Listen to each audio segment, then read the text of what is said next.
Sebelum ceritanya dimulai, silahkan tulis di kolom komentar dari daerah mana saja teman-teman yang menonton cerita ini. Jangan lupa like dan subscribe agar channel ini bisa semakin berkembang dan bisa mempersembahkan cerita yang lebih menarik lagi.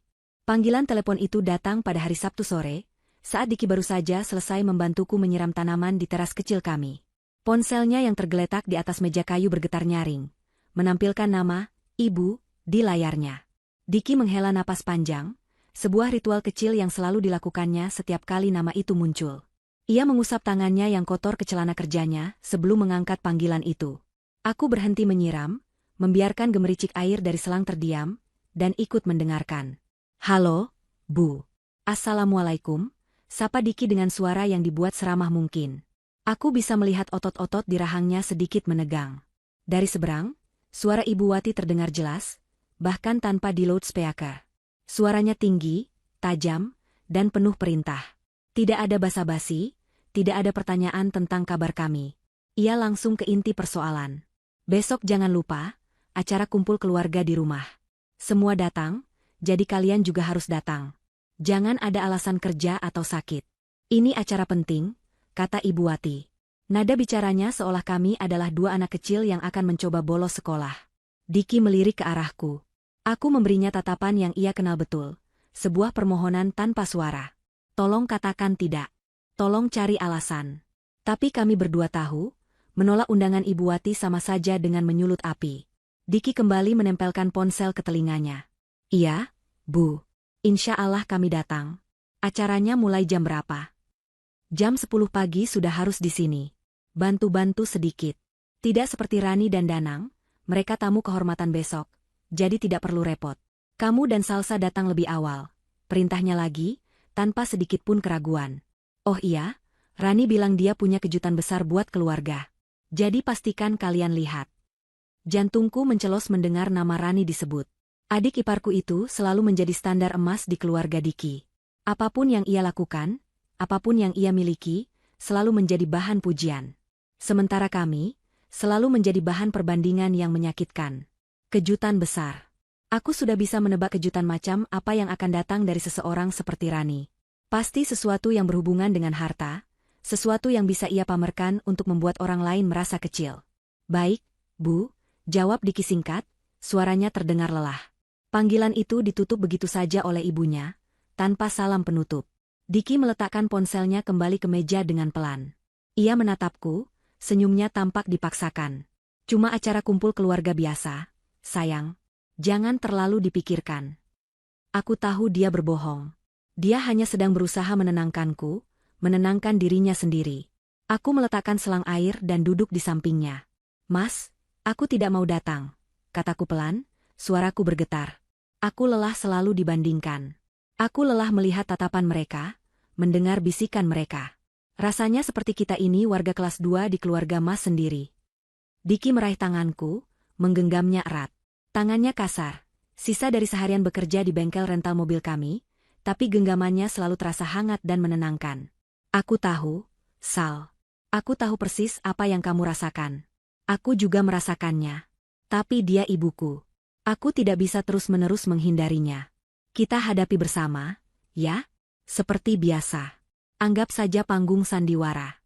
Kita datang, senyum, makan, lalu pulang. Setelah itu, kita bisa melupakan semuanya." Aku teringat acara keluarga tahun lalu. Saat itu, Rani baru saja pulang dari liburan ke luar negeri bersama Danang. Sepanjang acara, ia tidak henti-hentinya memamerkan foto-foto di ponselnya, menceritakan betapa mahalnya hotel tempat mereka menginap, dan betapa beruntungnya ia memiliki suami seperti Danang. Salah satu bibi Diki kemudian menyeletuk sambil melirik kami. "Wah, enak ya. Coba Salsa sama Diki, liburannya paling jauh ke alun-alun kota." Semua orang tertawa. Kami hanya bisa tersenyum kecut. Luka dari hinaan itu masih terasa perih hingga sekarang. Kami memang hidup sederhana. Rumah kami adalah rumah cicilan tipe 36 di pinggir kota. Kendaraan kami sehari-hari adalah sebuah motor metik yang sudah menemani kami sejak awal pernikahan. Kami tidak punya barang-barang mewah, tidak memakai pakaian bermerek. Tapi mereka tidak pernah tahu apa yang kami lakukan di balik kesederhanaan itu.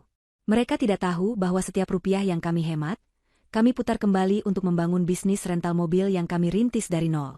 Bisnis yang pelan-pelan mulai menunjukkan hasil, namun kami pilih untuk tidak memamerkannya. Bagi kami, pencapaian adalah milik pribadi, bukan untuk dipertontonkan. Malam itu, aku tidak bisa tidur nyenyak. Bayangan akan tatapan sinis Ibu Wati dan senyum mengejek Rani terus berkelebat di kepalaku. Aku membalikkan badan dan melihat Diki juga masih terjaga. Ia sedang menatap langit-langit kamar, pikirannya tampak melayang jauh. Aku tahu, beban yang ia pikul jauh lebih berat. Itu adalah keluarganya, darah dagingnya sendiri. Keesokan paginya, kami bersiap-siap dengan perasaan berat. Aku memilih gamis paling sopan namun sederhana yang kupunya, sementara Diki mengenakan kemeja batik yang warnanya sudah sedikit pudar. Tidak ada semangat di antara kami. Rasanya seperti akan pergi ke medan perang, bukan ke acara keluarga. Saat aku sedang memanaskan motor di halaman, aku melihat Diki berdiri di teras, menatap ponselnya dengan ekspresi yang sulit kubaca. Aku menghampirinya, penasaran. Ternyata ia sedang melihat sebuah brosur online. Gambar sebuah sedan mewah berwarna hitam legam memenuhi layar ponselnya. Mobil itu tampak gagah, mahal, dan berkilau. Mobil impian banyak orang. "Kamu pengen mobil itu, Mas?" tanyaku lembut, mencoba memahami apa yang ada di pikirannya. Apakah ia merasa lelah dengan kesederhanaan kami? Apakah hinaan keluarganya akhirnya berhasil meruntuhkan pertahanannya? Diki mengunci layar ponselnya dan memasukkannya ke saku. Ia menatapku dalam-dalam, matanya menyiratkan sesuatu yang lebih dari sekadar keinginan untuk memiliki. Ada luka, ada amarah, tapi ada juga tekad yang membara di sana. Ia meraih kedua tanganku, menatapku dengan tatapan paling serius yang pernah kulihat. "Lebih dari itu, sayang," jawabnya dengan suara rendah namun mantap. "Aku tidak hanya ingin mobil itu. Aku ingin mereka berhenti. Aku ingin mereka berhenti memandang kita rendah. Aku ingin mereka melihat siapa kita sebenarnya. Dan mungkin, hari ini adalah waktu yang tepat untuk itu." Kata-katanya terdengar seperti sebuah janji, sebuah sumpah yang menggantung di udara pagi yang terasa berat itu. Aku tidak tahu persis apa rencananya, tapi melihat api di matanya, aku tahu hari ini akan menjadi hari yang berbeda. Perjalanan menuju rumah Ibu Wati terasa lebih jauh dari biasanya. Panas matahari Wonosobo yang terik terasa menyengat kulit, menembus jaket tipis yang kami kenakan.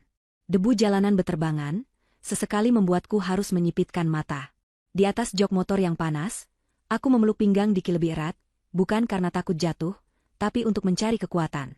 Setiap meter yang kami tempuh terasa seperti langkah mendekati panggung penghakiman. Aku bisa merasakan punggung Diki yang tegang, menandakan bahwa ia juga merasakan hal yang sama.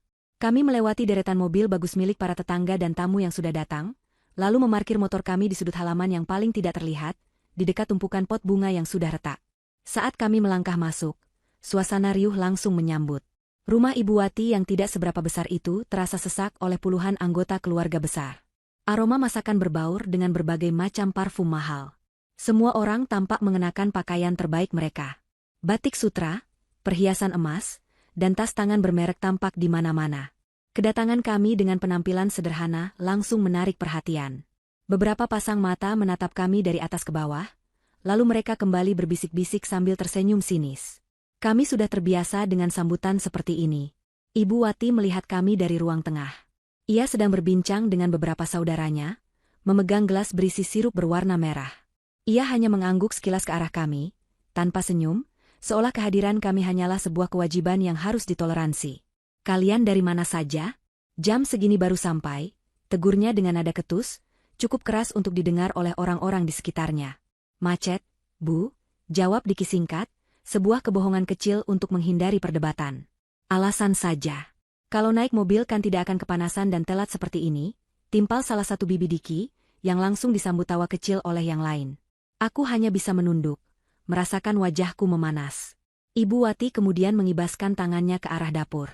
"Salsa, bantu-bantu di belakang sana. Masih banyak piring kotor." Perintah itu jelas ditujukan hanya untukku. Diki hendak protes, tapi aku menahannya dengan sebuah sentuhan ringan di lengannya. Aku mengangguk dan berjalan menuju dapur, melewati kerumunan yang seolah memberiku jalan dengan enggan. Bagiku, dapur adalah tempat persembunyian terbaik di acara seperti ini. Setidaknya di sana aku tidak perlu melihat tatapan mereka atau mendengar sindiran mereka. Sementara itu, Diki terpaksa bergabung dengan para pria di teras depan. Ia duduk di kursi paling ujung, mencoba terlibat dalam percakapan yang didominasi oleh pameran pencapaian. Ada yang baru membeli tanah, Ada yang anaknya baru diterima di universitas ternama, ada yang baru saja naik jabatan.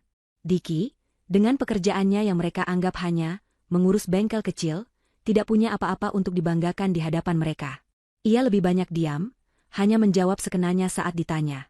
Aku di dapur bersama beberapa sepupu perempuan yang lebih muda. Mereka sibuk dengan ponsel masing-masing sambil sesekali mencuci 1 atau 2 piring. Aku mengambil alih tumpukan piring kotor yang menggunung dan mulai bekerja dalam diam.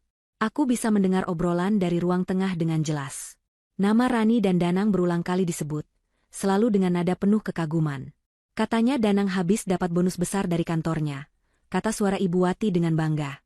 Makanya Rani langsung dibelikan hadiah spesial. Ibu jadi tidak sabar ingin lihat kejutannya.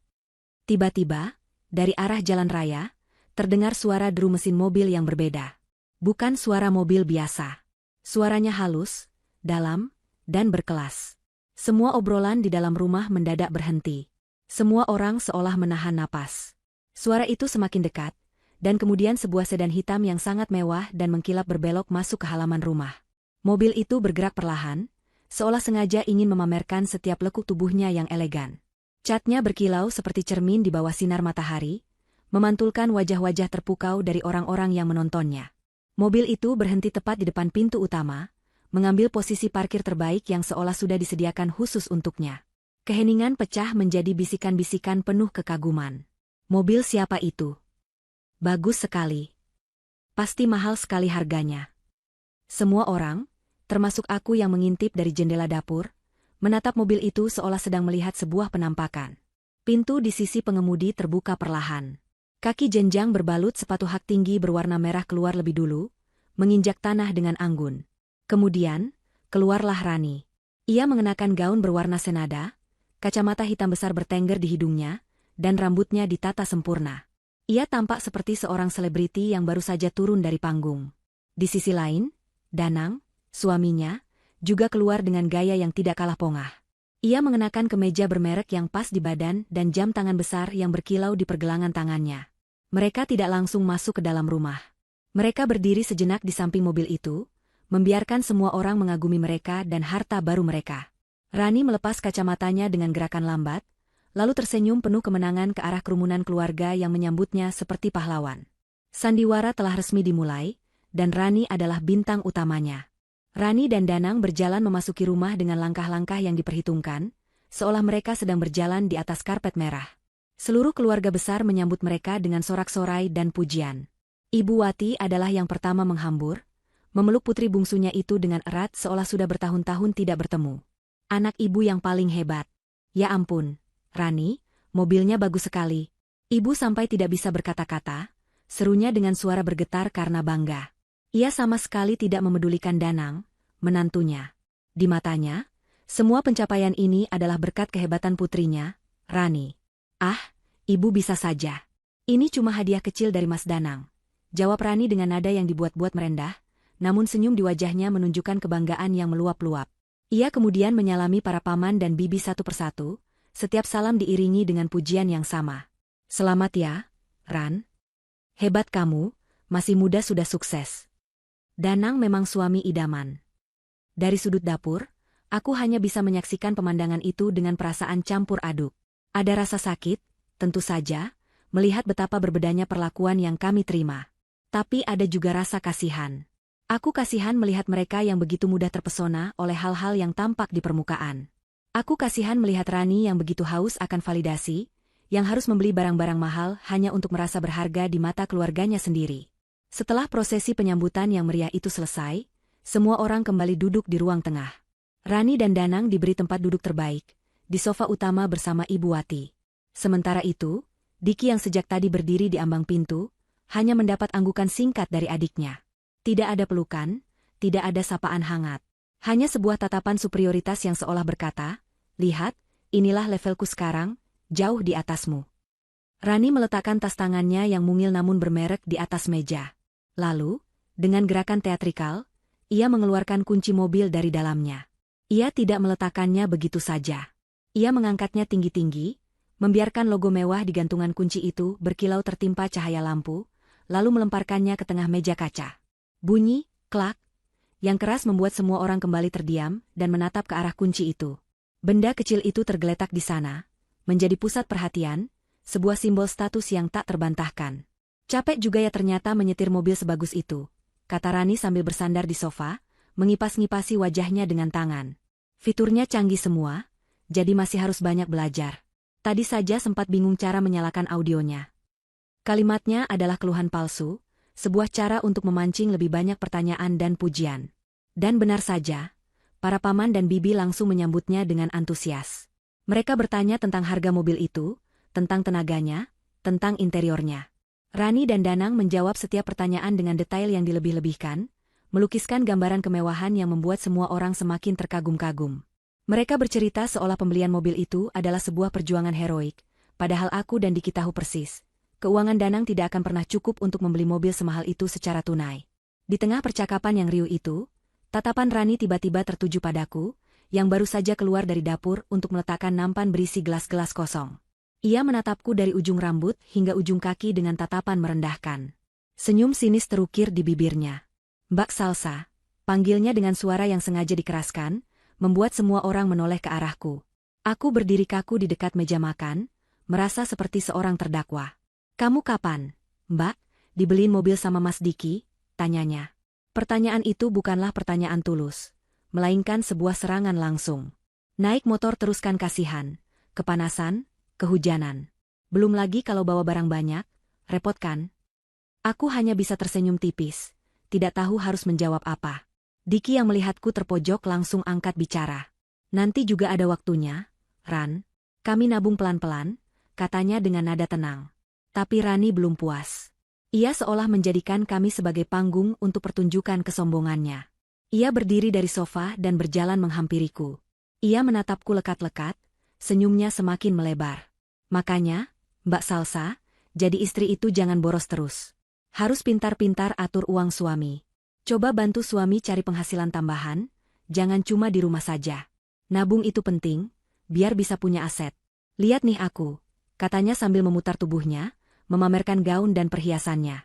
Baru beberapa tahun nikah sudah bisa bantu Mas Danang punya ginian. Ia menunjuk ke arah mobil di halaman dengan dagunya. Ini semua hasil kerja keras dan pintar-pintar menabung, tahu.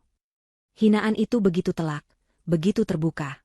Ia menuduhku sebagai istri yang boros, yang tidak bisa membantu suami, yang menjadi penyebab hidup kami sederhana. Padahal ia sama sekali tidak tahu pengorbanan apa yang telah kami lakukan. Ia tidak tahu bahwa setiap malam aku ikut begadang membuat pembukuan bisnis, bahwa aku yang mengurus administrasi dan pemasaran, bahwa ide untuk memulai bisnis ini pun datang dariku. Tapi aku memilih diam. Aku menelan semua rasa sakit itu dalam-dalam, menguncinya di dasar hati. Aku tahu, ini belum puncaknya. Ini baru permulaan. Saat jam makan siang tiba, suasana penghakiman itu berpindah ke meja makan. Meja makan panjang di rumah Ibu Wati ditata dengan berbagai macam hidangan. Aromanya sedap, namun nafsu makanku sudah hilang entah kemana. Penempatan posisi duduk seolah sudah diatur secara tidak tertulis. Rani, Danang, dan Ibu Wati duduk di kepala meja, posisi paling terhormat. Sementara aku dan Diki mendapat tempat di paling ujung, di dekat dapur, seolah kami adalah anggota keluarga tambahan yang nyaris terlupakan. Selama makan, percakapan tidak pernah jauh dari topik kesuksesan Rani dan Danang. Mobil mewah itu menjadi bintang utamanya. Setiap orang seolah berlomba-lomba memberikan pujian. Nanti malam pertama jalan-jalan pakai mobil baru kemana? Ran? Tanya seorang sepupu. Pasti semua orang di jalan lihatin kalian. Timpal yang lain. Rani menikmati setiap detik perhatian itu. Ia menjawab dengan tawa manja, sesekali menyuapi Danang dengan gaya yang sengaja dibuat romantis, seolah ingin menunjukkan pada dunia betapa sempurna hidupnya. Aku hanya menunduk, mengaduk-aduk nasi di piringku tanpa minat. Setiap suap terasa seperti menelan pasir. Aku bisa merasakan tatapan beberapa kerabat yang tertuju pada kami, tatapan yang penuh dengan rasa kasihan yang dibuat-buat, atau mungkin juga cemoohan. Diki di sampingku juga tidak banyak makan. Ia lebih sering minum, sesekali tangannya di bawah meja meremas tanganku, menyalurkan kekuatan. Keadaan semakin memburuk ketika salah satu paman Diki, Paman Heru, yang terkenal paling suka ikut campur, membuka suara. Ia menatap Diki dengan tatapan menyelidik. Diki, kamu ini kan anak pertama. Masa kalah sama adikmu? Kapan kamu mau beli mobil? Usaha rentalmu itu bagaimana? Apa hasilnya tidak cukup? Pertanyaan itu seperti menusuk langsung ke jantung pertahanan Diki. Usaha rental kami adalah sesuatu yang kami bangun dengan darah dan keringat, sesuatu yang kami jaga privasinya. Diki hanya tersenyum tipis. Doakan saja, Paman. Sedang diusahakan. Tapi Rani tidak membiarkan jawaban itu mengakhiri topik. Ia justru menambahkan bensin ke dalam api. Usaha rental motor kecil-kecilan memang susah, Paman. Paling untungnya berapa? Beda sama Mas Danang yang kerja kantoran, gajinya jelas, bonusnya besar, katanya dengan nada meremehkan. Hinaan itu membuat beberapa orang tertawa. Mereka memandang rendah usaha kami, menganggapnya tidak seberapa dibandingkan pekerjaan kantoran Danang. Mereka tidak tahu bahwa, usaha rental kecil-kecilan, kami itu kini sudah memiliki belasan unit mobil. Beberapa di antaranya bahkan mobil kelas premium yang sering disewa oleh perusahaan-perusahaan besar. Aku sudah tidak tahan lagi, rasanya sesak. Aku ingin segera pergi dari tempat ini. Tapi puncak dari segalanya, momen yang paling menyakitkan, datang dari orang yang seharusnya menjadi pelindung bagi anak-anaknya. Ibu Wati, ibu kandung Diki, meletakkan sendoknya dengan keras, menimbulkan bunyi denting yang membuat semua orang terdiam. Ia menatap Diki dengan tatapan kecewa yang begitu dalam. Diki, katanya dengan suara penuh penekanan. Kamu itu lihat adikmu. Contoh dia. Rani itu pintar, bisa dapat suami yang mapan. Kamu juga, nyari istri itu yang pinter nyari duit kayak Rani. Biar hidupmu nggak susah terus. Kalimat itu diucapkannya dengan lantang, tanpa peduli bahwa aku, istri Diki, duduk hanya beberapa meter darinya. Dunia seolah runtuh saat itu juga. Hinaan dari orang lain mungkin bisa kutahan, tapi hinaan dari ibu mertuaku sendiri, di hadapan seluruh keluarga besar, rasanya seperti ribuan pisau yang menghujam jantungku. Air mataku sudah menggenang di pelupuk, siap tumpah kapan saja. Aku menggigit bibir bawahku kuat-kuat, menahan isak tangis yang mendesak keluar. Seluruh meja hening sejenak, lalu terdengar tawa kecil dari beberapa orang yang seolah setuju dengan perkataan Ibu Wati. Mereka menatap kami seolah kami adalah sebuah tontonan yang menyedihkan. Inilah puncak dari penderitaan kami. Inilah momen di mana harga diri kami diinjak-injak hingga tak bersisa. Di tengah tawa dan senyum sinis yang mengelilingi kami, aku merasakan genggaman tangan Diki di bawah meja semakin mengerat. Aku memberanikan diri untuk menoleh padanya, siap untuk melihat wajah sedih atau marah. Tapi yang kulihat justru membuatku terkejut. Diki tidak terlihat marah. Ia tidak terlihat sedih. Ia justru sedang menatapku. Dan di wajahnya, perlahan-lahan terukir sebuah senyuman. Bukan senyum kecut atau senyum terpaksa. Itu adalah senyum yang aneh, senyum yang tenang, bahkan sedikit geli. Seolah semua hinaan ini adalah bagian dari sebuah lelucon yang hanya kami berdua yang mengerti. Aku menatapnya dengan bingung, namun melihat ketenangan di matanya, entah kenapa rasa panikku sedikit mereda. Aku ikut menarik sudut bibirku, membalas senyumannya. Kami hanya duduk di sana, di ujung meja makan, saling melempar senyum misterius di tengah hujan hinaan. Reaksi kami yang tidak terduga itu membuat tawa di meja makan perlahan mereda. Mereka menatap kami dengan bingung. Rani mengerutkan keningnya. Ibu Wati tampak kesal. Kenapa mereka tersenyum? Di saat seperti ini, di saat mereka seharusnya merasa malu dan terhina, kenapa mereka justru terlihat begitu tenang dan geli? Suasana menjadi canggung, dipenuhi oleh kebingungan mereka dan senyum kami yang tak terpecahkan. Senyum kami yang aneh dan tidak pada tempatnya berhasil membungkam seluruh meja makan. Suasana yang tadinya riuh dengan tawa cemoohan kini berubah menjadi canggung dan penuh tanda tanya. Rani menatap kami dengan kesal, kemenangannya terasa hampa karena reaksi kami tidak sesuai dengan yang diharapkannya. Ibu Wati berdeham beberapa kali, mencoba mengembalikan suasana, namun kebingungan sudah terlanjur menyebar. Merasa momen itu adalah kesempatan terbaik, Diki berdiri dari kursinya.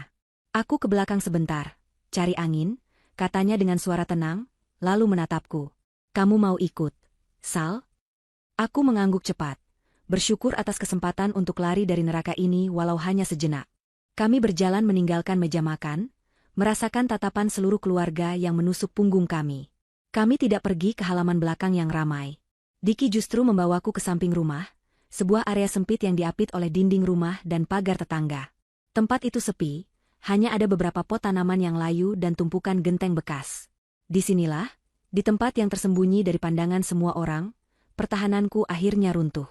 Air mata yang sejak tadi kutahan akhirnya tumpah. Isak tangis kecil lolos dari bibirku. Aku tidak bersuara keras, hanya membiarkan air mata mengalir deras di pipiku, melepaskan semua rasa sakit dan malu yang terpendam. Kenapa? Mas, kenapa ibu bisa bicara seperti itu? Kenapa mereka semua begitu jahat? Tanyaku di sela isak tangis. Dan kenapa kamu malah tersenyum? Apa semua ini lucu buatmu? Diki tidak langsung menjawab.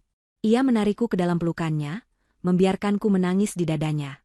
Ia mengusap punggungku dengan lembut, menunggu sampai isak tangisanku sedikit mereda. Setelah aku merasa sedikit lebih tenang, ia melepaskan pelukannya dan menangkup wajahku dengan kedua tangannya. Ia menyeka sisa air mataku dengan ibu jarinya. Salsa, dengarkan aku, katanya dengan suara rendah dan serius. Apa kamu pikir aku tersenyum karena aku menikmati hinaan mereka? Tidak, sayang. Setiap kata yang mereka ucapkan, terutama dari ibu, rasanya seperti belati yang menusuk langsung ke jantungku. Aku marah, aku sakit hati, sama sepertimu. Lalu kenapa kamu tersenyum? Tanyaku lagi, masih tidak mengerti. Diki tersenyum lagi, tapi kali ini senyumnya penuh arti. Senyum seseorang yang menyimpan sebuah rahasia besar. Aku tersenyum karena ironi dari semua ini. Aku geli melihat betapa butanya mereka oleh kesombongan. Aku geli melihat Rani memamerkan sesuatu yang bahkan bukan miliknya. Aku mengerutkan kening. Bukan miliknya? Maksudmu mobil itu? Diki mengangguk pelan. Sal, sejak mobil itu masuk ke halaman, aku sudah tahu. Aku kenal betul mobil itu. Plat nomornya, goresan kecil di dekat spion kanannya, bahkan wangi parfum mobil yang selalu kita pakai. Mobil sedan hitam itu adalah salah satu unit terbaik di garasi Berkah Jaya Rental. Aku terdiam, otakku berusaha mencerna informasi itu. Jantungku mulai berdebar lebih kencang. Jadi maksudmu? Iya, potong Diki, seolah bisa membaca pikiranku. 2 hari yang lalu, Danang datang ke kantor kita. Dia bilang dia butuh sewa mobil mewah untuk 1 hari. Katanya untuk menjemput klien bisnis yang sangat penting dari luar kota. Aku tidak curiga sama sekali. Tim kita yang mengurus transaksinya, dan aku baru tahu tadi pagi saat memeriksa laporan harian. Aku tidak menyangka, klien penting, yang dimaksudnya adalah kita semua. Sebuah kesadaran yang mengejutkan menghantamku. Jadi, semua ini, parade kesombongan Rani, hinaan Ibu Wati, tawa cemoohan dari seluruh keluarga, semuanya didasarkan pada sebuah kebohongan besar. Mereka menghina kami miskin karena tidak punya mobil, sementara mobil yang mereka duakan adalah milik kami. Ironi ini begitu pahit sekaligus begitu menggelikan. Rasa sakit di hatiku perlahan berubah menjadi sesuatu yang lain. Sesuatu yang terasa seperti bara api yang mulai menyala. Jadi, senyummu tadi. Itu senyum kemenangan, Sal, kata Diki. Senyum karena aku tahu, permainan ini akan segera berakhir. Dan kita yang akan menentukan bagaimana akhirnya. Mereka sudah melempar batu, sekarang giliran kita yang menunjukkan gunung di belakang kita. Aku menatap Diki, melihat kilat kemarahan dan tekad yang sama di matanya. Rasa sedihku telah menguap, digantikan oleh kekuatan baru. Cukup sudah kami diam. Cukup sudah kami menelan hinaan. Harga diri kami sudah diinjak-injak terlalu dalam. Apa yang akan kita lakukan, Mas? Tanyaku, suaraku tidak lagi bergetar. Diki mengeluarkan ponsel dari sakunya. Gerakannya tenang dan penuh perhitungan. Ia membuka sebuah aplikasi dengan logo bisnis kami. Di layar itu, terpampang peta digital dengan beberapa titik lokasi. Ia memperbesar satu titik yang lokasinya tepat berada di rumah ini. Ketika ia mengetuk titik itu, sebuah jendela informasi muncul. Di sana tertulis dengan jelas, sedan hitam premium, plat nomor B1234XYZ. Status, disewa. Penyewa, Danang Wicaksono. Waktu sewa berakhir, hari ini, pukul 17. Melihat nama Danang tertera dengan begitu jelas sebagai penyewa di aplikasi bisnis kami sendiri terasa seperti sebuah pembenaran yang luar biasa. Semua kebohongan mereka terbungkus rapi dalam satu layar kecil ini. Diki menggeser layar itu ke arahku, menunjukkan semua detailnya. Matanya bertemu dengan mataku, menyiratkan sebuah pertanyaan tanpa suara. Apakah kita akan melakukannya? Aku mengangguk mantap, tanpa sedikit pun keraguan. Sebuah senyum dingin dan penuh percaya diri terukir di wajah Diki. Ia mematikan layar ponselnya dan memasukkannya kembali ke saku. Ia menggenggam tanganku erat. Kali ini bukan untuk menenangkan, tapi untuk menyatukan kekuatan. Sudah waktunya, sayang, katanya. Sandiwara mereka sudah selesai. Sekarang, panggung jadi milik kita. Kami berjalan kembali ke ruang tengah dengan langkah yang berbeda. Tidak ada lagi ketundukan di wajah kami, tidak ada lagi bahu yang merosot karena menanggung beban hinaan. Kami berjalan tegak, dengan dagu terangkat dan tatapan lurus ke depan. Perubahan sikap kami yang begitu drastis rupanya cukup untuk membuat beberapa pasang mata menatap kami dengan heran. Suasana yang tadinya mulai mencair kembali terasa tegang. Rani, yang sedang asyik menjadi pusat perhatian lagi, menceritakan rencananya untuk membawa mobil barunya itu ke sebuah pusat perbelanjaan mewah sore nanti. Biar semua orang lihat, katanya dengan bangga. Ia melirik kami yang baru saja kembali, senyum sinisnya muncul lagi. Nah, itu Mas Diki sama Mbak Salsa. Gimana, Mbak? Sudah cukup kan cari anginnya? Nanti pulangnya biar nggak kepanasan, nebeng aku saja sampai depan gang. Tawaran itu adalah sebuah hinaan yang dibungkus dengan kepedulian palsu. Beberapa orang tertawa. Tapi kali ini, Diki tidak membiarkannya begitu saja. Ia tidak menjawab tawaran Rani. Ia justru berjalan perlahan ke tengah ruangan, tempat semua orang bisa melihatnya dengan jelas. Ia berhenti di dekat meja kaca tempat kunci mobil itu masih tergeletak dengan angkuh. Semua mata kini tertuju padanya, bertanya-tanya apa yang akan ia lakukan. Dengan gerakan yang tenang, Diki mengeluarkan ponselnya. Ia tidak melirik siapapun, matanya hanya fokus pada layar ponselnya. Ia mencari sebuah nomor di kontaknya, lalu menekan tombol panggil. Detik berikutnya, ia melakukan sesuatu yang membuat semua orang terkejut. Ia menekan tombol loudspeaker, membuat nada tunggu dari panggilannya terdengar di seluruh ruangan. Keheningan melanda. Semua orang berhenti bicara, bahkan berhenti mengunyah makanan ringan di piring mereka. Mereka menatap Diki dengan penuh kebingungan. Rani dan Danang saling berpandangan, firasat buruk mulai menyelimuti mereka. Panggilan itu akhirnya tersambung. Halo, selamat siang, dengan Berkah Jaya Rental. Ada yang bisa dibantu? Suara seorang pria yang profesional dan jelas terdengar dari speaker ponsel Diki. Seketika, aku melihat wajah Danang berubah pucat pasi. Ia seolah tersedak ludahnya sendiri. Rani mengerutkan keningnya, mencoba memahami apa yang sedang terjadi. Kenapa kakaknya menelepon sebuah perusahaan rental mobil? Diki menjawab dengan suara yang tidak kalah profesional, nadanya datar dan tegas, seolah sedang berbicara dengan rekan bisnis. Siang, Pak. Saya Diki, dari manajemen. Saya hanya mau konfirmasi satu hal. Seluruh ruangan menahan napas. Aku berdiri di dekat pintu, menyaksikan setiap ekspresi yang berubah di wajah para anggota keluarga. Wajah-wajah yang tadinya penuh cemoohan, kini dipenuhi oleh tanda tanya besar. Saya mau cek status untuk unit sedan hitam premium kita, yang plat nomornya B1234XYZ. Lanjut Diki, menyebutkan plat nomor mobil yang terparkir di halaman dengan sangat jelas. Di sistem saya tercatat atas nama penyewa Bapak Danang Wicaksono. Apakah betul jatuh temponya hari ini pukul 5 sore? Ledakan. Kalimat itu seperti bom yang meledak di tengah keheningan. Nama Danang Wicaksono yang disebut dengan begitu gamblang, membuat semua orang menoleh ke arahnya. Danang terlihat seperti seekor rusa yang terpojok di depan sorot lampu mobil. Keringat dingin mulai membasahi pelipisnya. Ia berusaha tersenyum, tapi yang keluar hanyalah sebuah ringisan yang aneh. Rani yang duduk di sebelahnya menatapnya dengan mata terbelalak. Mulutnya sedikit terbuka karena kaget. Danang? Apa maksudnya ini? Bisiknya dengan suara bergetar. Suara pria di telepon kembali terdengar, tanpa menyadari drama yang sedang berlangsung. Sebentar saya cek. Pak Diki? Ya, betul sekali. Atas nama Bapak Danang Wicaksono. Sewa untuk 24 jam. Pembayaran sudah lunas kemarin. Sesuai prosedur, unit harus kembali ke pool kami di Wonosobo sebelum jam 5 sore ini. Apa ada permintaan perpanjangan sewa, Pak? Setiap kata dari pria itu adalah paku yang menancap semakin dalam ke peti mati kebohongan Danang dan Rani. Wajah Ibu Wati yang tadinya bangga kini berubah menjadi bingung dan cemas. Para paman dan bibi saling berbisik, tatapan mereka kini beralih dari kami ke arah Rani dan Danang, penuh dengan kecurigaan. Diki mengabaikan pertanyaan dari pria di telepon itu. Ia menatap lurus ke arah Danang yang sudah tidak bisa berkutik. Lalu, ia mengucapkan kalimat terakhir yang menjadi penutup babak pertama dari pembalasan kami. Kalimat yang dingin, resmi, dan tanpa ampun. Tidak ada perpanjangan, kata Diki dengan suara mantap. Baik, Pak. Tolong segera disiapkan saja surat penarikan unitnya atas nama penyewa, Bapak Danang Wicaksono. Sewa sudah jatuh tempo hari ini.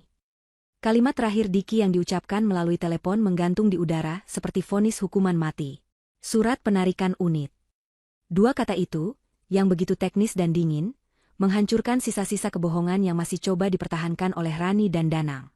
Setelah mengucapkan itu, Diki dengan tenang memutuskan panggilan. Ia memasukkan kembali ponselnya ke dalam saku, seolah baru saja menyelesaikan sebuah transaksi bisnis yang rutin. Ruang tengah itu kini dilanda keheningan yang begitu pekat, begitu memekakkan telinga. Tidak ada lagi bisik-bisik. Tidak ada lagi tawa. Bahkan suara napas pun seolah tertahan di tenggorokan masing-masing. Semua pasang mata, tanpa terkecuali, kini tertuju pada satu titik. Pada Danang, yang wajahnya sudah sepucat dinding. Keringatnya kini bukan lagi hanya membasahi pelipis, tapi mengalir di pipinya seperti anak sungai. Ia duduk membeku, tak mampu bergerak, tak mampu bersuara. Rani adalah orang pertama yang berhasil keluar dari keterkejutan. Namun, reaksinya adalah penyangkalan total. Ia tertawa, sebuah tawa yang terdengar parau dan sumbang. Hahaha, Mas Diki, kamu ini ada-ada saja. Aktingnya bagus sekali, katanya, mencoba mengubah situasi memalukan itu menjadi sebuah lelucon. Kamu pasti bayar orang kan buat ngaku-ngaku dari rental? Aduh, niat banget sih ngerjain kita. Ibu, lihat Mas Diki, usil sekali dia. Rani menoleh pada ibunya, mencari dukungan, mencari sekutu untuk melawan serangan yang tak terduga ini. Namun, Ibu Wati tidak merespons. Wajahnya yang kebingungan menunjukkan bahwa ia sendiri tidak tahu harus memihak siapa. Instingnya mungkin ingin membela putri kesayangannya, tapi bukti yang baru saja disajikan terdengar begitu nyata dan meyakinkan. Melihat Rani yang masih berusaha mengelak, aku tahu inilah saatnya bagiku untuk maju. Cukup sudah aku bersembunyi di balik punggung Diki. Cukup sudah aku menjadi tokoh pendiam yang hanya bisa menelan ludah. Dengan langkah yang mantap, aku berjalan dari posisiku di dekat pintu menuju ke tengah ruangan. Aku melewati beberapa sepupu dan bibi yang menatapku dengan mulut ternganga. Aku tidak memedulikan mereka. Tujuanku hanya satu, meja kaca di tengah ruangan. Aku berhenti tepat di hadapan Rani. Aku menatap matanya lekat-lekat, tidak lagi dengan tatapan takut, tapi dengan tatapan yang setara. Ia balas menatapku dengan marah, masih mencoba mempertahankan benteng kesombongannya. Tanpa mengucapkan sepatah kata pun, aku membuka tas tanganku yang sederhana. Rani mungkin mengira aku akan mengeluarkan sapu tangan untuk menyeka air mata. Tapi ia salah besar. Tanganku masuk ke dalam tas dan keluar dengan sebuah map plastik berwarna biru. Di dalamnya ada beberapa lembar kertas yang terlipat rapi. Dengan gerakan yang sengaja kuperlambat, aku mengeluarkan kertas-kertas itu. Itu adalah salinan dari surat perjanjian sewa mobil yang telah ditandatangani oleh Danang. Aku membukanya perlahan, lalu meletakkannya di atas meja kaca, tepat di samping kunci mobil mewah yang tadi dilemparkan Rani dengan begitu angkuh. Kertas putih berisi ketikan perjanjian itu kini bersanding dengan simbol kesombongan mereka. Kontras yang begitu mencolok. Lelucon apa ini? Desis Rani, matanya melotot ke arah kertas di atas meja. Kamu pikir aku akan percaya dengan kertas palsu buatanmu? Aku menggeleng pelan. Senyum tipis terukir di bibirku. Ini bukan lelucon, Rani. Dan ini juga bukan kertas palsu, kataku. Suaraku terdengar sangat jelas di tengah keheningan itu. Tenang, stabil, dan penuh dengan keyakinan yang selama ini kupendam. Aku sengaja tidak meninggikan suaraku. Aku tidak perlu berteriak. Karena kebenaran, sekuat apapun coba ditutupi, akan selalu menemukan jalannya sendiri untuk bersinar. Aku mengangkat daguku sedikit. Perkenalkan, kataku kepada semua orang yang ada di ruangan itu, suaraku kini sedikit lebih lantang. Saya Salsa, dan ini suami saya, Diki. Mungkin selama ini kalian mengenal kami sebagai keponakan, sebagai kakak, sebagai sepupu yang hidupnya sederhana dan penuh kekurangan. Aku berhenti sejenak, membiarkan kata-kataku meresap. Tapi yang tidak kalian ketahui, kami juga adalah pemilik dari Berkah Jaya Rental. Sebuah gumaman terkejut terdengar dari seluruh penjuru ruangan. Wajah-wajah yang tadinya bingung kini berubah menjadi syok. Aku bisa melihat mata Ibu Wati membelalak tak percaya. Aku menunjuk ke arah surat perjanjian di atas meja. Kertas ini adalah bukti perjanjian sewa yang sah, ditandatangani langsung oleh suamimu, Danang Wicaksono, 2 hari yang lalu. Aku kemudian mengalihkan telunjukku ke arah mobil hitam yang terparkir angkuh di halaman. Dan mobil yang kalian banggakan sejak tadi pagi itu, kataku dengan penekanan di setiap kata, adalah unit nomor 17 dari aset bisnis kami. Salah satu unit yang paling sering disewa oleh orang-orang, untuk pamer di acara keluarga. Aku tidak berhenti di situ. Aku memutuskan untuk menuntaskan semuanya, untuk meruntuhkan kebohongan mereka hingga ke fondasinya. Aku kembali menunjuk ke surat perjanjian itu, ke bagian rincian pembayaran. Di sini juga tertulis dengan jelas. Mobil itu disewa selama 24 jam. Lunas dibayar. Aku berhenti sejenak, menatap langsung ke arah Rani yang wajahnya sudah kehilangan warna. Pakai promo diskon akhir pekan. Kata-kata terakhirku itu, promo diskon akhir pekan, adalah pukulan pamungkas. Sebuah detail kecil yang menghancurkan seluruh ilusi kemewahan dan kesuksesan yang telah mereka bangun. Bukan hanya sekadar menyewa, tapi mereka bahkan mencari diskon untuk bisa membiayai kebohongan ini. Hinaan ini terasa jauh lebih telak daripada sekadar tuduhan sebagai pembohong. Ini adalah serangan terhadap harga diri mereka. Setelah itu, aku tidak berkata apa-apa lagi. Aku hanya berdiri diam, membiarkan kebenaran yang telanjang itu memenuhi ruangan. Hening. Tidak ada satupun yang bersuara. Semua orang terpaku, membeku di tempat mereka. Wajah-wajah mereka adalah kanvas yang dilukisi oleh keterkejutan, ketidakpercayaan, dan rasa malu yang luar biasa. Panggung ini kini benar-benar menjadi milik kami, dan tirai sandiwara mereka telah robek hingga tak bersisa. Keheningan yang mengikuti penjelasanku terasa lebih berat daripada badai manapun. Rasanya seperti waktu berhenti berputar. Seluruh energi di ruangan itu tersedot ke dalam pusaran kebenaran yang baru saja kubuka. Keluarga besarku, yang beberapa menit lalu begitu riuh dengan tawa dan cemoohan, kini tampak seperti sekumpulan patung lilin.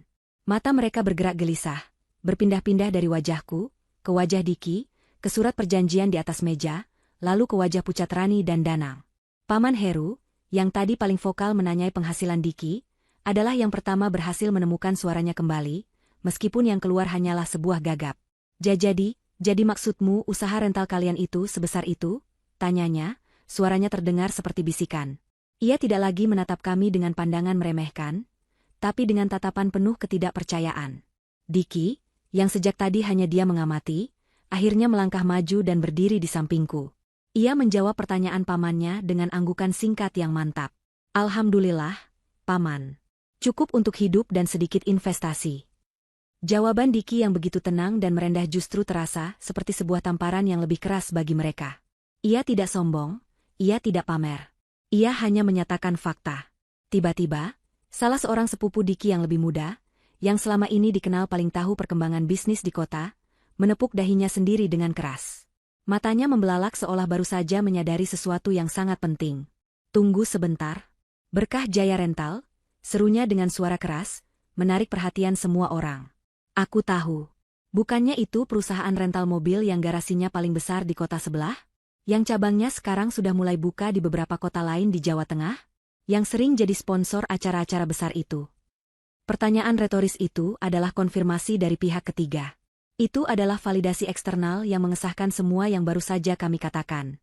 Kebenaran kami bukan lagi sekadar klaim, tapi sebuah fakta yang ternyata sudah diketahui oleh banyak orang, kecuali oleh keluarga kami sendiri yang terlalu sibuk memandang kami rendah. Diki hanya tersenyum tipis sebagai jawaban. Pengakuan dari sepupu itu menjadi titik balik. Bisik-bisik langsung menyebar seperti api. Kali ini, bisikan mereka bukan lagi tentang kemiskinan kami, tapi tentang kebohongan Rani dan kesuksesan kami yang tersembunyi. Jadi selama ini Diki pura-pura miskin? Gila, ternyata dia bos besar. Pantas saja mereka tenang dihina, ternyata dalam hati menertawakan kita semua. Kasihan sekali Rani, malunya sampai ke tulang. Rasa malu yang tak tertahankan itu akhirnya membuat Rani meledak. Tapi kemarahannya tidak ditujukan kepada kami. Ia memutar tubuhnya dan menatap tajam ke arah suaminya yang masih terduduk lemas. Danang, pekiknya dengan suara melengking, penuh amarah dan isak tangis. Jadi ini kejutanmu? Ini bonus dari kantormu? Kamu bohong sama aku. Kamu bohong sama semua orang. Kamu membuatku terlihat seperti orang bodoh. Kamu membuatku malu. Rani memukul-mukul lengan Danang berulang kali. Danang hanya bisa pasrah menerima amukan istrinya. Aku cuma ingin membuatmu senang. Ran, jawabnya dengan suara lirih, nyaris tak terdengar. Membuatku senang dengan cara memalukan seperti ini, balas Rani. Pertengkaran hebat mereka di depan seluruh keluarga besar menjadi tontonan yang menyedihkan, meruntuhkan citra pasangan sempurna yang selama ini mereka bangun. Di tengah kekacauan itu, aku mencari sosok Ibu Wati. Ia terduduk lemas di sofanya, wajahnya menua 10 tahun dalam sekejap. Matanya menatap kosong ke depan. Dunia yang ia kenal, di mana Rani adalah putri yang sukses dan Diki adalah putra yang gagal, telah hancur berkeping-keping. Putra yang selalu ia remehkan ternyata adalah seorang pengusaha sukses yang diam-diam membangun kerajaannya sendiri. Sementara putri yang selalu ia banggakan ternyata hidup dalam kebohongan yang memalukan.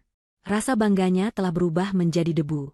Aku melihatnya menatap Diki, Bibirnya sedikit terbuka seolah ingin mengatakan sesuatu. Mungkin sebuah permintaan maaf, mungkin sebuah pertanyaan. Tapi tidak ada suara yang keluar. Jurang yang ia ciptakan sendiri antara dirinya dan putra sulungnya kini terasa terlalu lebar untuk diseberangi. Perlahan tapi pasti, dinamika di ruangan itu berubah total. Beberapa bibi dan paman yang tadinya bersikap dingin, kini mencoba mendekati kami dengan senyum yang dipaksakan. Mereka mulai melontarkan pertanyaan pujian.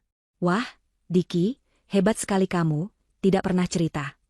Salsa, kamu juga pintar sekali bisa bantu suami. Kapan-kapan paman boleh ya main ke garasimu, lihat-lihat koleksi mobilmu. Kami hanya menanggapi basa-basi mereka dengan sopan namun dingin. Kami tidak butuh pengakuan mereka sekarang. Persetujuan mereka yang datang hanya setelah mereka tahu kami punya uang, tidak ada harganya sama sekali bagi kami. Kemenangan kami hari ini bukanlah tentang membuat mereka kagum. Ini tentang merebut kembali harga diri yang telah mereka injak-injak. Pesta keluarga itu sudah benar-benar hancur. Suasananya canggung luar biasa. Hidangan di atas meja masih banyak yang utuh, tak tersentuh. Rani masih sesenggukan di sudut ruangan, ditenangkan oleh beberapa sepupu perempuan. Danang menghilang, mungkin ke kamar mandi karena tidak sanggup menahan malu. Dan kami, Salsa dan Diki, berdiri tegak di tengah ruangan yang porak-poranda oleh kebenaran. Kami tidak lagi berdiri di sudut. Kami adalah pusat dari badai keterkejutan ini, berdiri tenang di tengah-tengah kekacauan yang kami ciptakan untuk menegakkan kebenaran. Kekacauan yang terjadi setelah pertengkaran Rani dan Danang tidak kunjung mereda. Suasana pesta keluarga telah berubah menjadi medan pertempuran emosional yang canggung. Beberapa kerabat yang lebih tua mencoba menengahi, sementara yang lebih muda hanya bisa menonton dengan tatapan antara ngeri dan puas. Di tengah-tengah semua itu, Diki dan aku hanya berdiri diam, membiarkan badai yang kami mulai ini berjalan sesuai alurnya. Kami tidak ikut campur. Kami tidak menambahkan hinaan. Kebenaran yang kami ungkapkan sudah lebih dari cukup untuk menjadi hakim bagi mereka. Tepat ketika suasana sedang tegang-tegangnya, bel di gerbang depan berbunyi. Suaranya nyaring, memecah ketegangan dan membuat semua orang terdiam. Semua mata bertanya-tanya, siapa lagi tamu yang datang di tengah situasi yang sudah porak-poranda ini? Salah satu sepupu yang rumahnya paling dekat dengan gerbang berinisiatif untuk mengintip keluar. Wajahnya langsung berubah tegang. Ada orang pakai seragam, katanya dengan suara pelan, seolah takut. Seragamnya ada tulisan, Berkah Jaya Rental. Pengumuman itu seperti suara guntur di siang bolong. Konsekuensi dari panggilan telepon di kita di kini telah tiba dalam wujud manusia. Itu bukan lagi sekadar percakapan di telepon, tapi sebuah kenyataan yang berdiri di depan pintu, siap untuk menagih. Danang, yang sejak tadi hanya menunduk di sudut ruangan, langsung mengangkat wajahnya. Kepanikan yang luar biasa terlihat jelas di matanya. Ia menatap Diki dengan tatapan memohon, tatapan yang meminta belas kasihan. Tapi Diki hanya balas menatapnya dengan pandangan yang datar dan profesional. Tidak ada kebencian, tapi juga tidak ada ampun. Karena tidak ada yang bergerak, Diki akhirnya berjalan sendiri ke depan untuk membuka pintu. Di sana, berdiri seorang pemuda tegap mengenakan seragam polo biru tua dengan logo perusahaan kami tercetak rapi di dadanya. Ia tersenyum sopan saat melihat Diki. Selamat sore, Pak Diki. Maaf mengganggu acaranya, sapanya dengan hormat. Saya ditugaskan oleh kantor pusat untuk mengambil unit sedan hitam premium, atas nama penyewa Bapak Danang Wicaksono. Waktu sewanya sudah habis 15 menit yang lalu. Pemuda itu berbicara dengan volume suara yang normal. Namun di tengah keheningan rumah itu, suaranya terdengar seperti pengumuman yang disiarkan melalui pengeras suara. Ia menyebut nama Danang dengan jelas, mengulangi fakta yang paling memalukan itu di hadapan semua orang. Diki mengangguk. Betul, Mas. Silakan. Penyewanya ada di dalam. Kuncinya juga ada di dalam. Diki kembali masuk ke dalam rumah, diikuti oleh petugas rental kami. Kehadiran orang asing berseragam itu membuat situasi menjadi 100 kali lebih canggung. Petugas itu berdiri dengan sopan di dekat pintu, memegang sebuah tablet untuk serah terima digital. Ia menatap berkeliling, mencari sosok bernama Danang. Permisi, dengan Bapak Danang Wicaksono, tanyanya dengan nada yang sama profesionalnya. Semua orang kini menatap Danang, memaksanya untuk berdiri dan menghadapi konsekuensi dari perbuatannya. Dengan langkah yang terasa sangat berat, seperti kaki seorang narapidana yang berjalan menuju tiang gantungan, Danang bangkit dari kursinya. Ia tidak berani menatap mata siapapun. Wajahnya tertunduk dalam, penuh dengan rasa malu yang tak terhingga. Ia berjalan ke meja kaca, mengambil kunci mobil yang menjadi sumber dari semua bencana ini. Tangannya gemetar hebat saat mengambilnya. Ia berjalan menghampiri petugas rental itu. Saya Danang, akunya dengan suara serak. Baik, Pak. Bisa saya terima kuncinya? Mohon ditunggu sebentar untuk pengecekan kondisi akhir unit, kata petugas itu tanpa basa-basi. Saat Danang hendak menyerahkan kuncinya, Ibu Wati yang sejak tadi hanya membatu, tiba-tiba bangkit. Ia berjalan cepat menghampiri Diki, wajahnya penuh permohonan. Diki, nak, sudahlah. Cukup, pintanya dengan suara bergetar. Jangan permalukan adikmu dan suaminya lebih jauh lagi di depan semua orang. Kasihan mereka, nak. Dia adikmu satu-satunya. Diki menatap ibunya. Tatapannya tidak lagi menyimpan luka seperti dulu. Yang ada hanyalah sebuah ketenangan yang dingin. Bu, jawab Diki dengan suara yang mantap. Selama bertahun-tahun, Ibu dan Rani selalu bicara tentang uang, tentang kesuksesan, tentang profesionalisme. Ibu selalu membandingkan saya dengan standar itu. Sekarang, inilah profesionalisme. Ini bukan lagi urusan keluarga, ini adalah prosedur bisnis. Klien menyewa aset perusahaan, dan jika sudah jatuh tempo, aset itu harus kembali. Tidak ada hubungannya dengan status adik atau bukan. Penjelasan Diki yang logis dan tanpa emosi itu membuat Ibu Wati terdiam. Ia tidak bisa membantah. Diki menggunakan standar yang selama ini selalu ibunya gunakan untuk menghakiminya, dan kini standar itu berbalik menyerangnya. Di depan pintu, Rani membuat satu upaya terakhir yang menyedihkan. Ia menghampiri petugas itu sambil merogoh dompetnya. Berapa biaya perpanjangannya untuk 1 hari lagi? Saya bayar sekarang. Saya bayar 2 kali lipat. Tawarnya dengan putus asa, mencoba membeli kembali harga dirinya yang sudah hancur. Petugas itu menoleh sejenak ke arah Diki. Diki memberinya gelengan kepala yang nyaris tak terlihat. Petugas itu pun kembali menatap Rani. Mohon maaf sekali, Ibu, unit ini tidak bisa diperpanjang. Sudah ada penyewa selanjutnya yang akan mengambil unit ini 1 jam lagi untuk perjalanan bisnis ke luar kota. Kami tidak bisa mengecewakan klien kami yang lain. Jawaban itu adalah penolakan telak. Rani terhuyung mundur seolah baru saja ditampar. Uangnya, yang selama ini selalu ia anggap sebagai sumber kekuasaan, ternyata tidak ada artinya di hadapan profesionalisme bisnis kami. Danang akhirnya menyerahkan kunci itu ke tangan petugas. Setelah melakukan pengecekan singkat di tabletnya dan meminta tanda tangan digital dari Danang yang pasrah, petugas itu membungkuk sopan. Terima kasih atas kerjasamanya, Pak Danang. Terima kasih, Pak Diki. Ia kemudian berbalik, berjalan keluar menuju mobil hitam itu. Beberapa detik kemudian, suara mesin mobil yang halus itu kembali terdengar. Suara yang tadinya terdengar begitu gagah dan mengagumkan, kini terdengar seperti lonceng kematian bagi harga diri Rani dan Danang. Semua orang di dalam rumah hanya bisa diam, menyaksikan dari jendela saat mobil itu perlahan mundur keluar dari halaman, dikemudikan oleh seorang petugas berseragam, meninggalkan halaman rumah yang kini terasa begitu kosong dan menyedihkan. Karma telah dibayar lunas, diantar langsung ke depan pintu. Setelah mobil itu hilang di tikungan jalan, Diki menoleh padaku. Kita pulang sekarang, katanya pelan. Misi kami telah selesai. Keputusan kami untuk pulang disambut dengan keheningan. Tidak ada yang mencoba menahan kami. Tidak ada yang berani menatap mata kami. Mereka hanya memberi jalan dalam diam saat kami berjalan melintasi ruang tengah menuju pintu depan.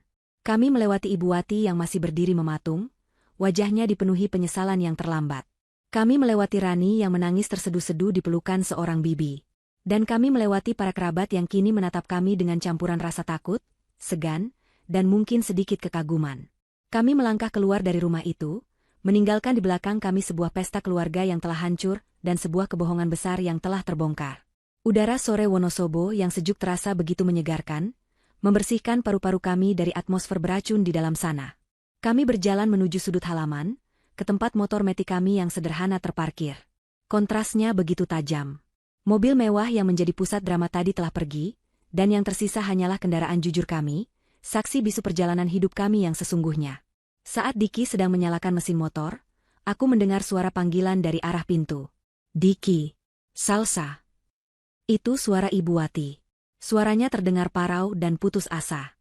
Aku berhenti sejenak, ada sedikit dorongan dalam diriku untuk menoleh. Tapi Diki menggelengkan kepalanya pelan. Ia tidak menoleh. Ia hanya menepuk jok di belakangnya, memberiku isyarat untuk segera naik. Aku mengerti. Menoleh ke belakang saat ini hanya akan membuka kembali luka lama. Kami butuh jarak, kami butuh waktu untuk menyembuhkan diri. Aku pun naik ke atas motor, dan tanpa menoleh sedikit pun, kami melaju meninggalkan halaman rumah itu. Perjalanan pulang terasa sangat berbeda. Jika saat berangkat tadi setiap meter terasa seperti siksaan, kini rasanya seperti sebuah penerbangan menuju kebebasan. Kami tidak banyak bicara. Kami hanya membiarkan angin sore menerpa wajah kami. Aku memeluk pinggang Diki erat, menyandarkan kepalaku di punggungnya. Aku bisa merasakan otot-otot di punggungnya yang tidak lagi tegang. Ia sudah rileks. Kami berdua rileks. Beban yang selama bertahun-tahun kami pikul di pundak kami, beban untuk selalu membuktikan diri, beban menahan hinaan, semuanya telah terangkat hari ini. Di tengah perjalanan, saat melewati hamparan kebun teh yang hijau, Diki tiba-tiba tertawa. Bukan tawa kecil, tapi tawa lepas yang begitu renyah dan tulus. Aku ikut tertawa bersamanya, melepaskan semua sisa-sisa kepahitan. Kami tertawa seperti dua orang yang baru saja memenangkan pertempuran paling penting dalam hidup kami. Beberapa bulan berlalu sejak hari itu, hari yang kemudian kami sebut sebagai Hari Pembebasan. Hubungan kami dengan keluarga besar Diki merenggang.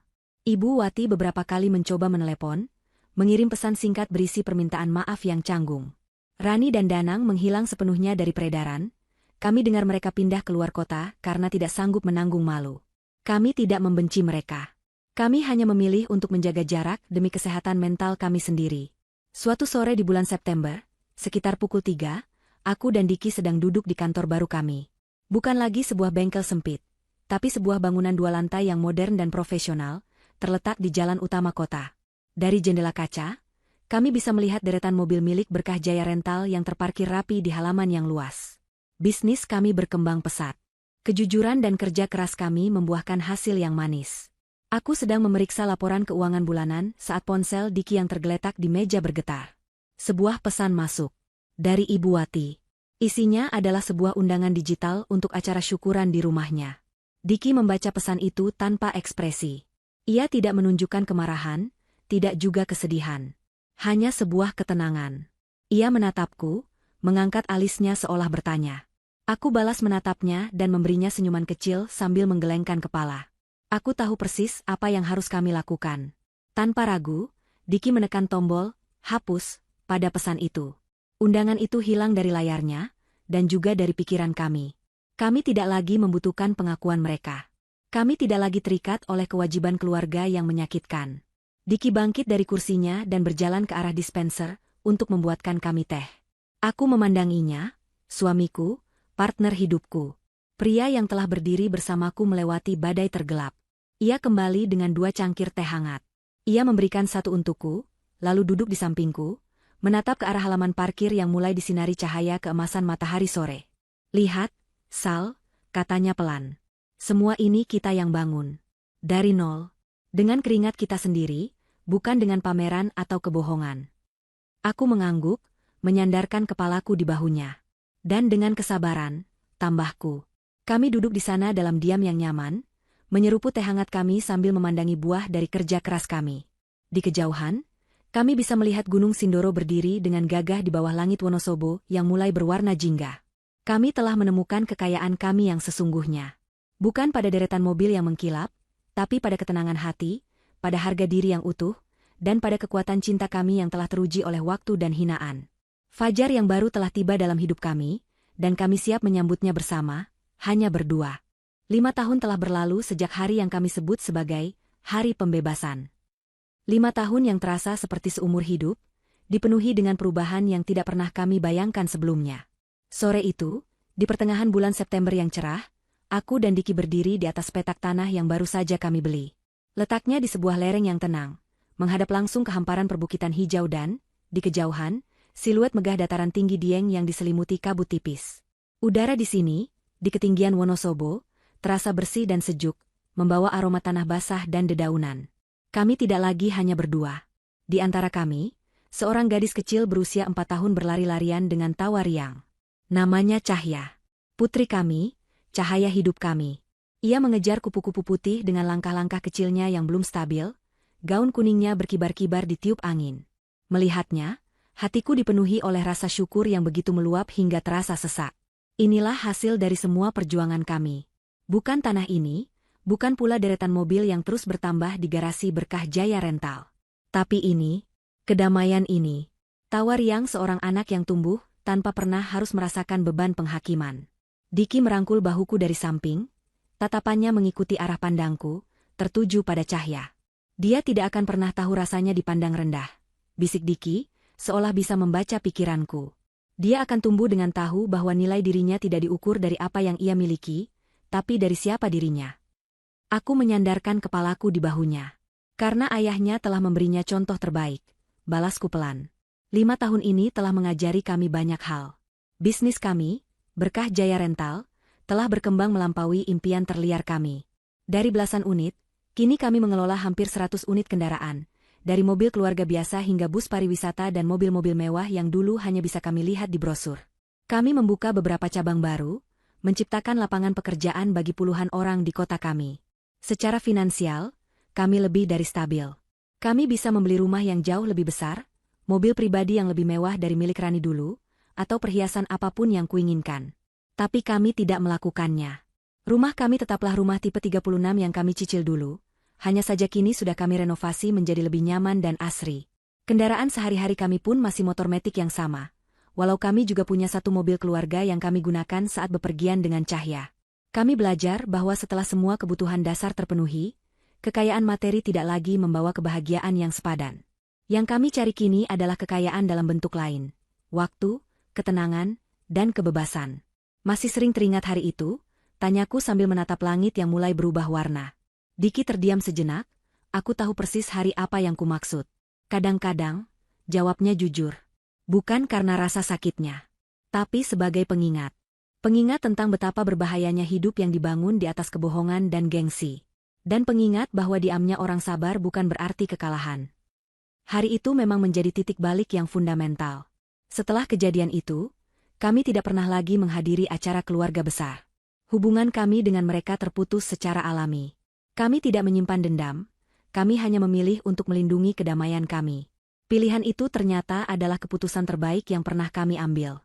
Energi yang dulu habis untuk menahan sakit hati dan mempersiapkan diri menghadapi hinaan, kini bisa kami salurkan sepenuhnya untuk membangun bisnis dan keluarga kecil kami.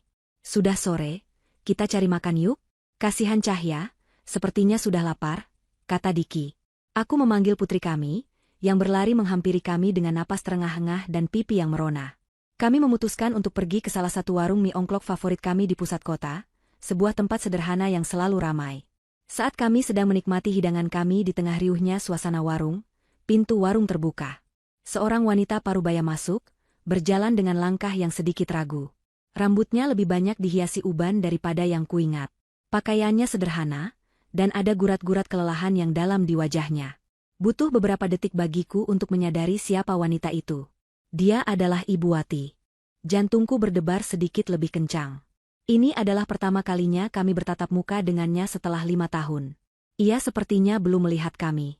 Ia memesan sebungkus mie untuk dibawa pulang, lalu duduk di kursi tunggu yang kosong, tak jauh dari meja kami. Diki, yang duduk memunggunginya, tidak menyadari kehadirannya. Tapi Cahya, dengan rasa ingin tahu khas anak-anak, menatap lekat ke arah wanita tua itu. Mungkin karena merasakan ada yang menatapnya, Ibu Wati menoleh. Matanya bertemu dengan mata polos Cahya. Lalu, pandangannya terangkat dan bertemu dengan mataku. Waktu seolah berhenti. Aku bisa melihat keterkejutan yang luar biasa di matanya, diikuti oleh sebersit rasa sakit dan kerinduan. Ia pasti melihat Diki, yang kini membalikkan badannya karena merasakan keheningan di antara aku dan Cahya. Wajah Diki mengeras sejenak saat melihat ibunya.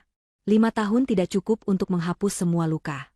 Ibu Wati terlihat ingin mengatakan sesuatu.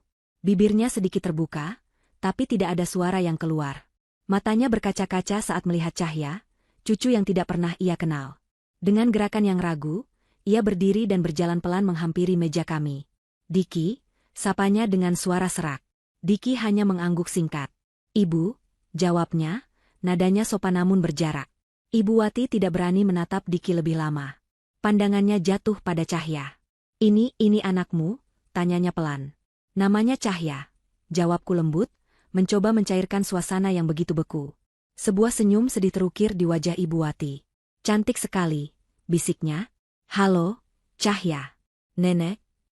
Ia berhenti, ragu untuk menggunakan kata itu. Ibu Wati. Cahya, yang tidak mengerti apa-apa, hanya tersenyum dan menyembunyikan wajahnya di lengan ayahnya. Reaksi spontan itu seolah menjadi sebuah simbol dari jarak yang telah tercipta di antara kami. Momen itu terasa begitu canggung dan menyakitkan. Aku melihat penyesalan yang begitu dalam di mata wanita tua di hadapanku. Penyesalan atas kata-kata kasar yang pernah ia lontarkan, penyesalan atas waktu yang hilang, penyesalan karena telah menukar hubungan dengan putra dan cucunya demi sebuah kebanggaan semu. Pesanan Ibu Wati akhirnya siap. Ia mengambil bungkusan itu, membayarnya, lalu kembali menatap kami. "Ibu pulang dulu," katanya pelan. "Jaga diri kalian baik-baik." Ia kemudian berbalik dan berjalan keluar dari warung, sosoknya tampak begitu rapuh dan kesepian. Kami melanjutkan makan dalam diam. Pertemuan tak terduga itu meninggalkan jejak melankolis di hati kami. "Apa kita jahat, Mas?" tanyaku lirih. Diki menggeleng. "Kita tidak jahat, Sal. Kita hanya menjaga diri. Memaafkan itu perlu, tapi melupakan dan kembali seperti dulu itu pilihan. Dan aku memilih untuk tidak kembali ke sana. Aku mengerti. Ada luka yang terlalu dalam untuk bisa sembuh total." Malam harinya, saat kami sudah kembali ke rumah dan Cahya sudah tertidur lelap, Diki menerima sebuah pesan di ponselnya. Dari salah satu sepupunya yang masih sesekali berkomunikasi dengannya. Pesan itu berisi sebuah tautan berita lokal. Judulnya, "Pasangan suami istri kembangkan usaha catering rumahan setelah bangkrut." Di bawahnya ada foto Rani dan Danang. Penampilan mereka sangat berbeda. Rani tidak lagi memakai riasan tebal atau perhiasan mencolok. Ia mengenakan daster sederhana, rambutnya diikat seadanya. Danang juga tampak lebih kurus, mengenakan kaos oblong biasa. Mereka berdiri di depan sebuah gerobak makanan sederhana. Menurut berita itu, setelah usaha Danang bangkrut beberapa tahun lalu, mereka jatuh miskin dan harus memulai segalanya dari nol. Mereka kini menjual nasi kotak untuk bertahan hidup. Tidak ada rasa puas atau senang saat membaca berita itu. Yang ada hanyalah perasaan hampa. Mereka telah menerima karma mereka, bukan dari kami, tapi dari jalan hidup yang mereka pilih sendiri. Aku menutup berita itu dan meletakkan ponsel Diki. Aku menghampirinya yang sedang berdiri di teras, menatap langit malam yang cerah. Ia merangkulku saat aku berdiri di sampingnya. "Pada akhirnya," kata Diki pelan, "kekayaan yang sesungguhnya bukanlah tentang seberapa banyak yang bisa kita pamerkan. Tapi tentang seberapa tenang kita bisa tidur di malam hari. Tentang seberapa tulus tawa yang bisa kita bagikan dengan orang yang kita cintai." Aku mengangguk setuju. Kami telah melalui perjalanan yang panjang dan menyakitkan. Kami telah dihina, direndahkan, dan diinjak-injak. Tapi kami bertahan. Kami berjuang. Dan kami menang. Bukan dengan membalas hinaan dengan hinaan, tapi dengan membuktikan bahwa nilai kami tidak pernah ditentukan oleh opini orang lain. Nilai kami ditentukan oleh kerja keras, kejujuran, dan cinta kami yang tulus. Cinta kami yang tulus. Cinta kami yang tulus. Cinta kami yang tulus. Cinta kami yang tulus.